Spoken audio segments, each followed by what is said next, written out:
सोनम के घर फूलमती नाम की एक नौकरानी काम करती थी। उसके नैन नक्श बहुत सुंदर थे, बस रंग से वो काली थी। एक दिन, सोनम दीदी, आप कितनी सुंदर है और इतनी गोरी भी। काश मैं आपके जैसी गोरी होती। अरे लेकिन देख ना, कितनी मोटी हूं मैं। मुझे तो पड़ोस की रानी अच्छी लगती है। देखने में गोरी, नैन नक्श अच्छे और दुबली भी कितनी सुंदर लगती है। फूलमती के मन में सोनम की बात घर कर जाती है। वो सोचती है कि उसे नहीं पता था कि सोनम को भी अपने से शिकायत होगी।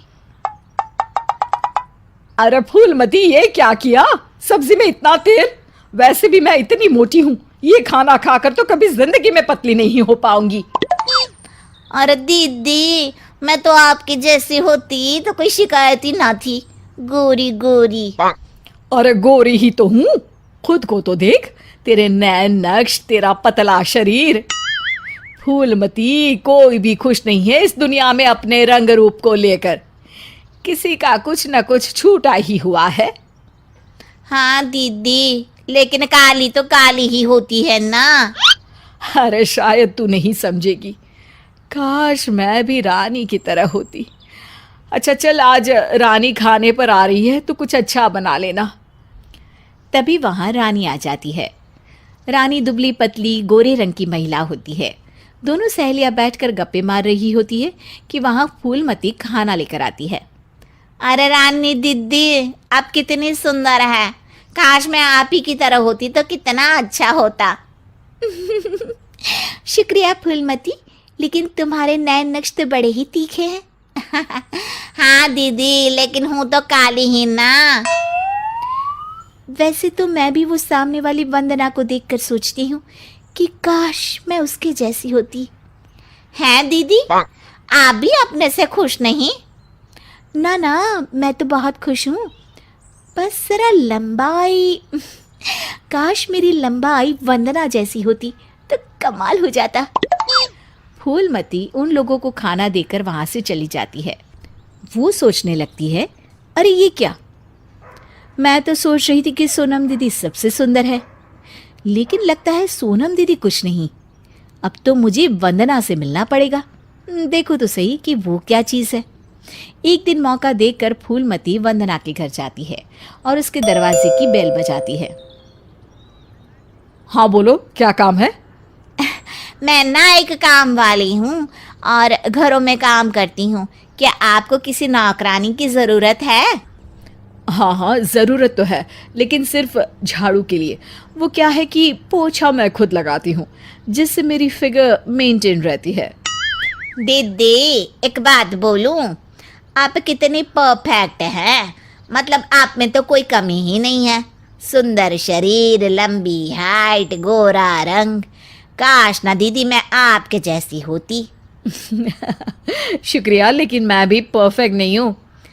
ओह, ये क्या दीदी, आप क्या बोल रही हैं? ऊपर वाले ने तो आप में कोई कमी रखी ही नहीं है। अरे तू उस दीपिका को जानती हो ना? कैसी बात कर रही हो दीदी?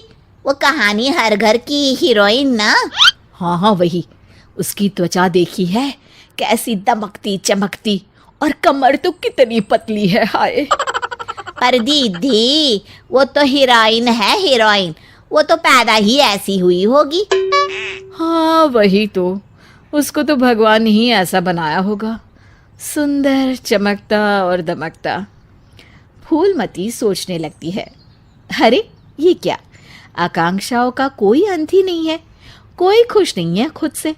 हर किसी को किसी और जैसा दिखने की चाह है। अब तो किसी ना किसी तरह दीपिका से मिलने जाना होगा, लेकिन कैसे? फूलमती एक दिन दीपिका के घर जाती है, जहां उसका बॉडीगार्ड दरवाजा खोलता है।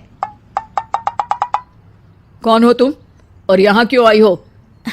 मैं ना मैडम से मिलने आई हूँ, कोई बात करनी थी। अरे चलो चलो यहाँ से, ये कोई धर्मशाला नहीं है जो बात करने के लिए आ गई मैडम से। तभी वहां दीपिका आ जाती है। अरे भैया आने दो, फैन होगी मेरी। फूलमती दीपिका के पीछे पीछे उसके घर के अंदर चली जाती है। मैडम, आप तो इतनी सुंदर हो जैसे कि कोई गुड़िया। हाय हाय, त्वचा तो ऐसी जैसे कि मोम। मैडम, काश मैं आपकी जैसी होती। अरे मैं काफ़ी परेशान हूँ अपने रंग रूप को लेकर। एक ही जिंदगी और उसमें भी भगवान ने मुझे ऐसा बना दिया। दीपिका को फूलमती की बात परेशान कर देती है। वो उसे पास बिठाती है और फिर कहती है, देखो, मैं भले ही सुंदर हूँ, लेकिन उसे बरकरार रखने के लिए मुझे बहुत मेहनत करनी पड़ती है। मतलब मेहनत क्यों और कैसे? मैं खाने पीने में हर वो चीज़ नहीं खा सकती जो तुम खा सकती हो। मैं धूप, पानी, हवा, धूल से दूर रहती हूँ, नहीं तो दाने निकल आते हैं। ना जी ना मैडम, मैं तो सारा दिन घूमू हूँ। बारिश में भीगना तो मुझे बहुत ही अच्छा लगे है।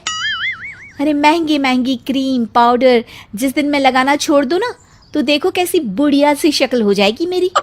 अरे मेरे ये सुंदर होठ, ये तो मैंने सर्जरी से करवाए हैं, जिसका मुझे बहुत ज़्यादा ख्याल रखना पड़ता है। दीपिका की बात सुनकर फूलमती वहाँ से निकल जाती है। वापस आती है सोनम के पास और काम करने लगती है। अरे फूलमती, क्या हुआ? आज बड़ी खुश लग रही है। हमेशा तो परेशान सी रहती थी, अब किसके जैसा लगने की चाह है? किसी की तरह नहीं दीदी, भगवान ने तो मुझे बहुत ही अच्छा बनाया है। मेरे जैसे नैन, नक्श और काया हर किसी को नहीं मिलती। मुझे ना तो कोई महंगी क्रीम लगानी पड़ती है और ना ही खाने पीने में कोई परहेज करना पड़ता है। मौसम कोई भी हो, मैं तो पूरे मज़े लेती हूँ। ना धूल से प्रॉब्लम और ना ही डॉक्टर के चक्कर। तो दीदी, मैं तो अब खुशी रहूँगी ना।